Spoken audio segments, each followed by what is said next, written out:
आम्हाला ज्या गोष्टीची शंका होती ती शंका सरकारने खरी केली आहे। ओबीसी आरक्षणाच्या मुद्द्यावर आम्ही सरकारला उघडं पाडलं आणि केवळ या सरकारमुळे ओबीसी आरक्षण कसं गेलं हे आम्ही दाखवून दिल्यामुळे सरकारने आमच्या आमदारांवर खोटे आरोप लावून 12 आमदारांना त्या ठिकाणी सस्पेंड केलेला आहे। मी पहिल्यांदा तर हे सांगू इच्छितो, ओबीसी आरक्षणाकरता 12 काय पूर्ण 106 आमदारांना सस्पेंड केलं तरी आम्ही संघर्ष हा करतच राहू। भारतीय जनता पार्टी जोपर्यंत ओबीसीचं आरक्षण परत येत नाही तोपर्यंत संघर्ष करत राहील। 1 वर्ष नाही 5 वर्ष आमचं या ठिकाणी सदस्यपद रद्द झालं तरी आम्ही त्याची पर्वा करत नाही। आज सभागृहामध्ये जे पाहिलं, अनेक वेळा याच्यापूर्वी लोक मंचावर चढले, कधी कोणाला सस्पेंड करण्यात आलं नाही। नेहमीच अध्यक्षांच्या चेंबरमध्ये बाचाबाची होते पण कधी कोणी सस्पेंड होत नाही। परंतु स्पष्टपणे सांगतो, माझ्यावर कोणी हक्कभंग आणला तरीही मला पर्वा नाही। मी स्पष्टपणे सांगतो, स्टोरी तयार करण्यात आली, स्टोरी। एकाही भाजपच्या सदस्याने त्या ठिकाणी शिवी दिलेली नाही आणि कोणी शिवी दिली हे सगळ्यांनी बघितलेलं आहे। शिवी देणारे तिथे कोण होते मला ती शिवी देता येत नाही, पण कोण होते हे सगळ्यांनी बघितलं आहे। आणि अशा परिस्थितीमध्ये शिवसेनेचे सदस्य तिथे येऊन त्यांनी धक्काबुक्की केली, त्याच्यावर भाजपचे सदस्य काही आक्रमक झाले पण तेही आम्ही होऊ दिलं नाही, त्यांना आम्ही बाजूला केलं। आणि जी काही थोडे हिटेड एक्सचेंजेस झाले त्या संदर्भात आशिष शेलार यांनी श्री भास्कर जाधव यांना सांगितलं, सर्वांच्या वतीनं मी तुमची क्षमा मागतो आणि तो विषय संपला। त्यानंतर भास्कर जाधव साहेब आशिष शेलारांच्या, गिरीश महाजनांच्या सगळ्यांच्या गळे भेटले, त्यांनी गळे भेट केली आणि तो विषय संपवून आम्ही बाहेर आलो।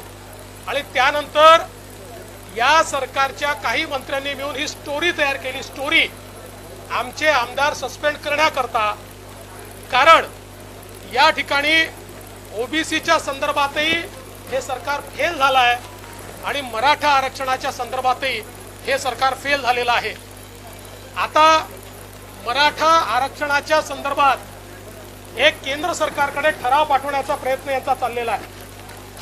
खरं म्हणजे पुन्हा एकदा मराठा समाजाला फसवण्याचं काम या ठरावाच्या माध्यमातून होत आहे। मी जाणीवपूर्वक आपल्याकडे जस्टिस दिलीप भोसले जे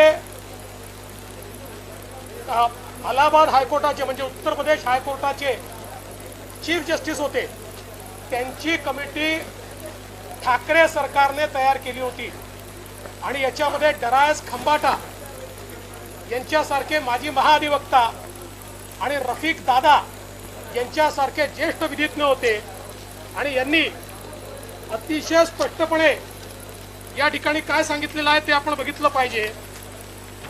जाणीवपूर्वक सांगतो म्हणजे हे किती खोटेपणा करतायत हे आपल्या लक्षात येईल।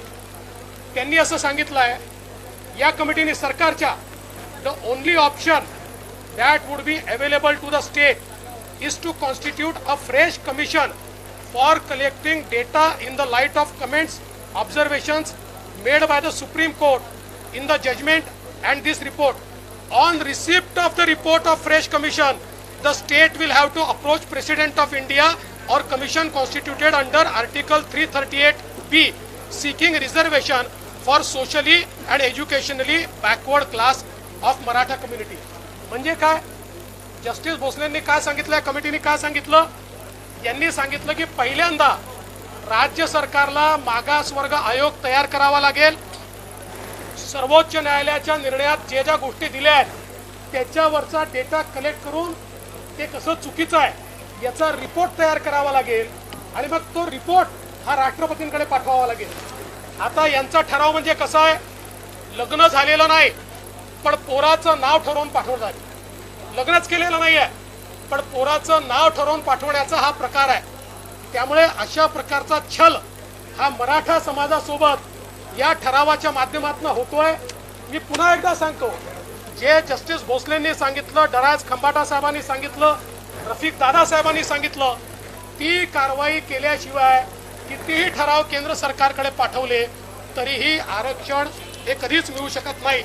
एवढंच नाही तर याच्यामध्ये 125व्या पानावर काय म्हटलंय, त्यांनी सांगितलं की या कमिशनला काय काय टर्म्स ऑफ रेफरन्स असले पाहिजेत आणि मग म्हटलं therefore the way forward to the state to contemplate a mechanism for reservation of Maratha class community is only through the mechanism suggested about.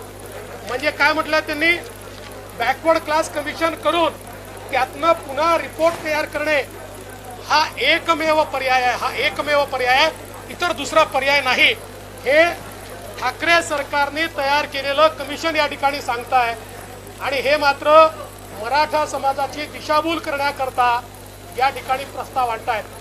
आजचे दोन्ही प्रस्ताव हे हात झटकण्याचे प्रस्ताव आहेत। अतिशय स्पष्टपणे या ठिकाणी दिसत आहे, फेब्रुवारीमध्ये स्थानिक स्वराज्य संस्थांच्या निवडणुका होणार आहेत। कुठल्याही परिस्थितीत या सरकारला स्थानिक स्वराज्य संस्थांच्या निवडणुकांपर्यंत ओबीसीचं राजकीय आरक्षण परत आणायचंच नाहीये आणि म्हणून ते वेळ काढून धोरण काढतायत आणि इम्पेरिकल डाटा जमा करत नाही आहेत।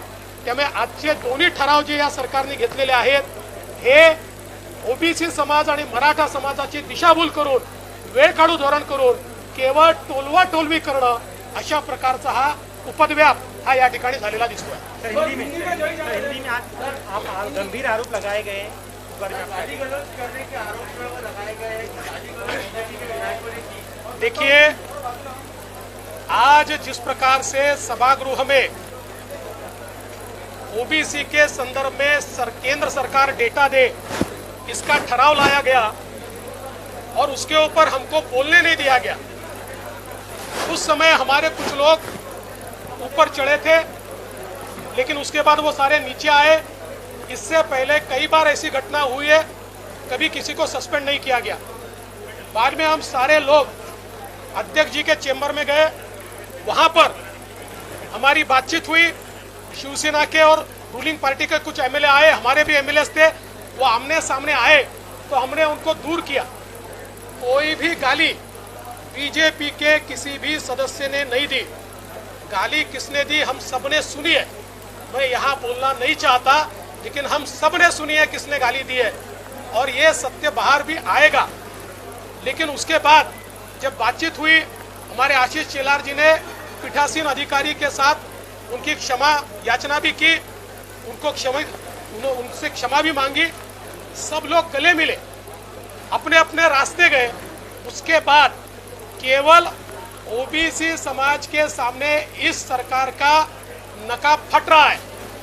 ये ध्यान में आने के बाद एक षड्यंत्र के तहत सत्ता पार्टी ने हमारे 12 विधायकों को सस्पेंड किया है। मैं स्पष्ट रूप से कहना चाहता हूं, ओबीसी के लिए हमारी लड़ाई जारी रहेगी। 12 क्या, पूरे 106 एमएलए अगर हमारे सस्पेंड कर दिए तब भी हम लोग लड़ते रहेंगे। इसके साथ साथ मराठा आरक्षण का भी एक प्रस्ताव इस सरकार ने लाया है, जो इसी सरकार ने जस्टिस भोसले कमेटी का जो रिपोर्ट है उस रिपोर्ट से विपरीत इस प्रकार का प्रस्ताव मंजूर किया जा रहा है। सीधा सीधा ओबीसी और मराठा समाज के साथ छलावा करने का काम इस सरकार के माध्यम से चल रहा है। ये हमको पक्का पता चल गया है, 2022 के चुनाव जब तक नहीं होते ये सरकार ओबीसी का राजनीतिक आरक्षण वापस करने वाली नहीं है। अध्यक्ष ने ऑन रिकॉर्ड कहा है कि कैमरे में रिकॉर्ड हुआ है सब। नहीं, रिकॉर्ड अगर है तो दिखाइए। देखिए, मेरे ऊपर शायद कल कोई प्रस्ताव भी ला सकता है, लेकिन मैं स्पष्ट रूप से कहता हूं, तालिका अध्यक्ष ने एक तरफा बात कही और उस पद पर बैठने के बाद वहां पर जो बोलते हैं उनको अधिकार है और उसके बाद हमको बोलने नहीं दिया जाता। और इसलिए मेरा मानना यह है कि उन्होंने पूरी बात नहीं कही है। हाँ, ये जरूर है, मैं इस बात को बिल्कुल मान्य करता हूं कि दो बातें हुई, लेकिन उसमें हमारी तरफ से किसी ने गाली नहीं दी और ये पहली बार नहीं हुआ। मैं 22 साल से विधानसभा में हूं, हर अधिवेशन में यह होता है। हम लोग जो विपक्ष में थे या वो भी विपक्ष में थे तो विपक्ष अध्यक्ष जी के यहाँ जाता है, 5 मिनट जोर जोर से बातचीत होती है, उसके बाद सब शांत होते हैं और हम गले मिलकर बाहर निकले। तो मुझे लगता है कि ये बिल्कुल गलत बात है। देवेंद्र जी, शिवसेनेचे आमदार आतमध्ये होते, त्यांनी देखील दत्तापूर केल्याचा आरोप आपण विधिमंडळात केला, तर त्यांच्यावरही कारवाई झाली पाहिजे, भास्कर जाधव यांच्यावरही कारवाई झाली पाहिजे असं तुम्हाला वाटतं का? असं आहे, सन्माननीय भास्कर जाधव साहेब त्या ठिकाणी काय बोलले हे मी आता सांगणार नाही, ते मला देखील शोभत नाही। त्यामुळे ते तिथे बसून काय बोलतात ते सोडून द्या, पण ते काय बोलले हे सगळ्यांनी ऐकलं। ते कदाचित रागात बोलले असतील, पण ते काय बोलले सगळ्यांनी ऐकलेलं आहे आणि त्याच्यानंतर सगळं शांत झालं, संपलं होतं। त्यानंतर ही जी कारवाई झाली आहे ही मॅन्युफॅक्चर्ड कारवाई आहे। मॅन्युफॅक्चर्ड म्हणजे त्यांना असं वाटतंय की विरोधकांचे नंबर जर कमी केले, सदस्य जर कमी केले तर विरोधक आपल्यावर हावी होऊ शकणार नाही। त्यांना असं वाटतंय की अधिवेशनामध्ये आम्ही वेगवेगळी प्रकरणं काढू, त्या भीतीनं आमच्या लोकांना सस्पेंड करण्याचं काम चाललेलं आहे। तालिका अधिकारी ने आप लोगों को बोलने का भी मौका नहीं दिया प्रस्ताव के दौरान, उस बारे में आप क्या कहेंगे? देखिए, ऐसा नहीं हो सकता है। स्पीकर का चुनाव सदस्यों को सस्पेंड करके नहीं लिया जा सकता। इसके बारे में कई प्रकार के दाखले हैं। मोहन भागवत जी ने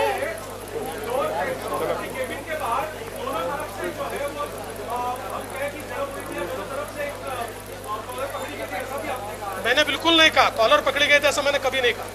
सर, मैं कह रहा हूँ जब प्रस्ताव रखा गया तो ओबीसी का, तब आप लोगों को बोलने का मौका नहीं दिया गया और एक तरफा तालिका अधिकारी का रवैया था, इस तरह से हमें बेल नहीं, बिल्कुल आप लोगों ने भी देखा। देखिए, एकेडमिक चर्चा में मैंने कोई बात कही, भुजबल साहब ने कोई बात कही, उन्होंने कैसे गलत बात कही ये मैं बताना चाहता था। एकेडमिक चर्चा थी, मैं तो सुप्रीम कोर्ट का निर्णय पढ़ के दिखा रहा था, मैं कोई अपनी कपोल कल्पित बातें नहीं कह रहा था। मैं खुद एक वकील हूँ और मैं सुप्रीम कोर्ट का ऑर्डर समझता हूँ और इसलिए मैं सुप्रीम कोर्ट का ऑर्डर पढ़ के दिखा रहा था और मैं बताने की कोशिश कर रहा था आप जिस रास्ते जा रहे हैं उस रास्ते से ओबीसी को कभी आरक्षण नहीं मिलेगा, लेकिन वो चाहते ही नहीं है, इसलिए उन्होंने भी नहीं सुना, इन्होंने भी नहीं सुना।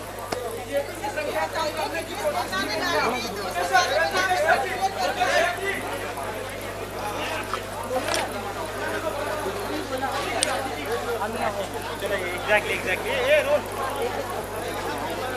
क्या ना आमदार